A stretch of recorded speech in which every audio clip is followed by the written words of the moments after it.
नाशिकच्या पाथर्डी पाना परिसरातील खंडेराव नगर पाथर्डी फाटा रेडसन ब्लू हॉटेलच्या पाठीमागील परिसरात मुसळधार पावसानंतर घरांमध्ये थेट पावसाचे पाणी शिरले असून नागरिकांचे जनजीवन अक्षरशः विस्कळीत झाले आहे। धक्कादायक बाब म्हणजे या संपूर्ण परिसरात पावसाचे पाणी वाहून जाण्याची कोणतीही योग्य व्यवस्था नाही। एवढेच नव्हे, गटर लाईन्स नसल्याचा गंभीर प्रकार समोर आला आहे।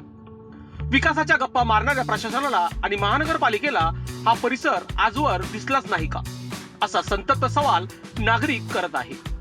घरात पाणी, मालमत्तेचे नुकसान, लहान मुलांपासून ज्येष्ठ नागरिकांपर्यंत सर्वांचे हाल, पण प्रशासन मात्र अजूनही झोपेतच। नागरिकांनी स्पष्ट इशारा दिला आहे की संबंधित अधिकाऱ्यांनी तात्काळ पाहणी करून कायमस्वरूपी उपाययोजना करावी, तसेच स्थानिक लोकप्रतिनिधींनी केवळ आश्वासन न देता प्रत्यक्ष काम करून दाखवावे, अन्यथा ही समस्या तातडीने सोडवली नाही तर खंडेराव नगरातील नागरिक थेट मनपा सिडको कार्यालयावर मोर्चा काढतील। त्यातून निर्माण होणाऱ्या कायदा सुव्यवस्थेच्या परिस्थितीची आणि जन आक्रोशाची संपूर्ण जबाबदारी महानगरपालिकेची असेल, असा स्पष्ट इशारा नागरिकांनी दिला आहे। दरम्यान या प्रसंगी मनीषा गायकवाड, पिल्ले मॅडम, तन्नू शर्मा, संगीता धिडियाल, मेघा गायकर यांच्यासह परिसरातील नागरिक मोठ्या संख्येने उपस्थित होते। आता प्रश्न एकच, अंबड विभागाच्या महानगरपालिका प्रशासनाला नागरिकांचा हा आक्रोश कधी ऐकू येणार का, आणि खंडेराव नगरची ही गंभीर समस्या अखेर कधी सुटणार का, असा प्रश्न उपस्थित होत आहे। लोकशास्त्र न्यूज साठी बंटी आडाव, अंबड।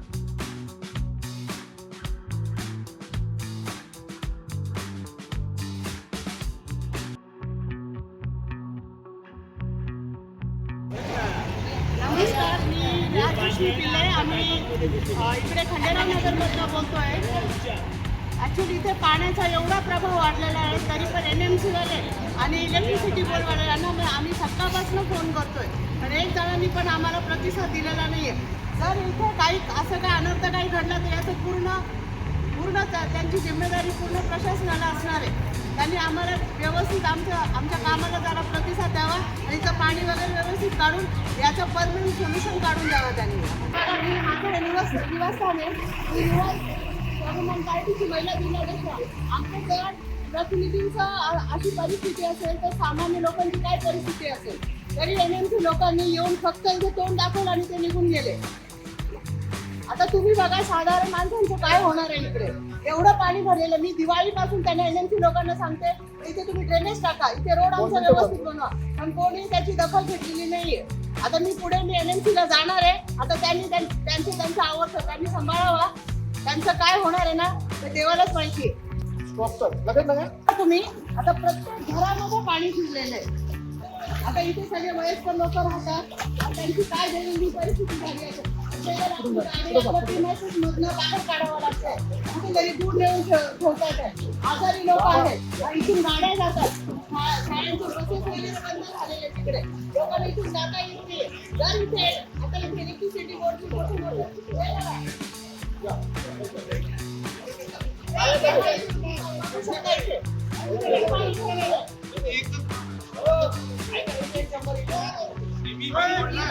गेल्या वर्षी आम्ही महानगरपालिकेच्या मोठ्या अधिकाऱ्यांना जाऊन आम्ही भेटतोय। ते सगळं सांगितलेलं आहे इथे पाणी भरतंय, वरतून सगळीकडनं पाणी येतं, घरातच पाणी बघू शकता इकडे। ही कोणाची आहे? महानगरपालिकेच्या अधिकाऱ्यांनी इथे येऊन दक्षता घेतली पाहिजे होते। पाणी बिल घेतात, घरपट्टी भरतात, आम्ही सगळं व्यवस्थित करतो, तरी पण आमची अशी परिस्थिती असल्यानंतर आम्ही काय करायचं? रोगराई वाढणार आहे ना। अहो, लहान पोरं राहतात तिकडे, ड्रेनेज किती वेळेस त्यांना सांगितलं ड्रेनेज टाका, व्यवस्थित स्लोप देऊन तुम्ही रोड बनवा, तरीही ते दखल घेत नाही। आता यांनी काय करायचं, यांनीच ठरवायचं।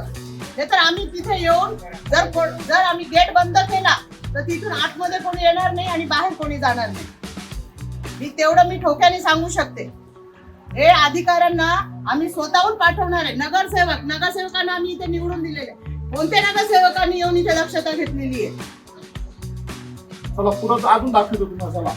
अशी परिस्थिती झालेली आहे, अगदी असा एरिया इकडे, तरी पण एवढी घाणेरडी परिस्थिती आहे इकडे।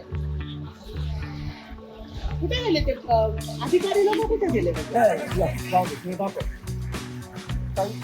हे पुढं ते झालं काहीतरी दाखव. बघा ही परिस्थिती बघा, एकदम रेप्युटेड एरिया आहे.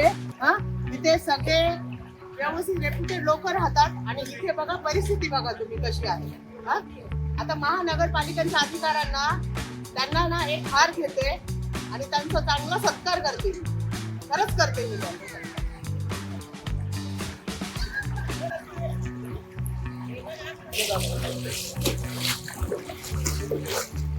आता तुम्ही इकडे पाहू शकता. हा, इथे जवळपास सगळे लहान लहान पोरांचे घरं आहेत. हा, इथे जर एवढं पाणी साचलं तर इथे रोगराई वाढणार नाही का? हा, तुम्ही सांगा बरं. तर आम्ही आता आपण ज्या आम्ही महिला सगळे जमले राहतो त्या महिलांची तुम्ही प्रतिक्रिया आहे का की त्यांना सकाळपासून ते काय त्याच्यामध्ये अनुभव घेत आहे आणि काय त्यांना त्रास होतोय सांगत आहे. बोला ऐकून सांगा, बोला त्यांनी तुम्हाला काय त्रास होतो? तुमचे पोरं शाळेत नाही गेले, नवरा कामाला नाही गेला, घरामध्ये पाणी शिरतंय, काय सामान होत नाही. सगळ्या गाड्या इकडनं जात आहे, घरातली गाडी किती घरात पाणी येत आहे, सगळंच घरात बाहेरच्या सामान मध्ये मागून चेंबर मधून पण पाणी येत आहे. वास येतोय घरात. रात्री एवढे मोठे मोठे घरं घ्यायचे, येण्याची लोकांनी घरपट्टी चांगली आखायची, पाणीपट्टी आखायची आणि याची भांडणे आम्ही आत्मसात करायचं. काय करायचं याचं आम्हाला तुम्ही सांगा.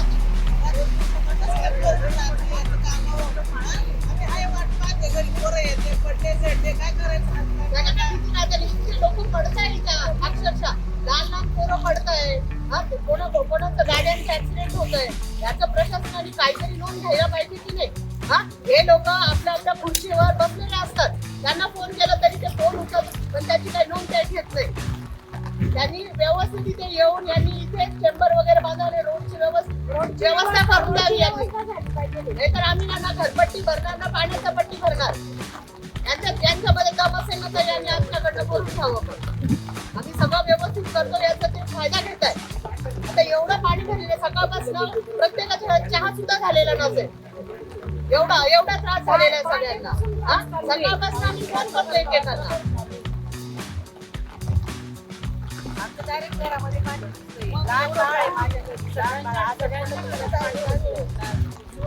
सगळे किडे येऊन जाते.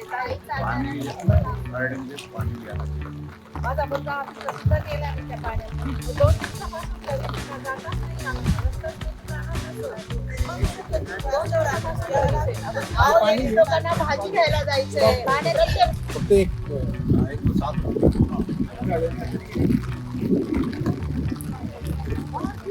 रस्त्याची पूर्ण वाट लागलेली आहे.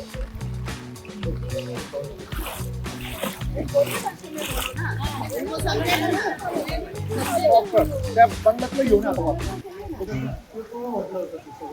लोकांनी लोकांसाठी उचललेले अस्त्र म्हणजेच लोकशस्त्र न्यूज.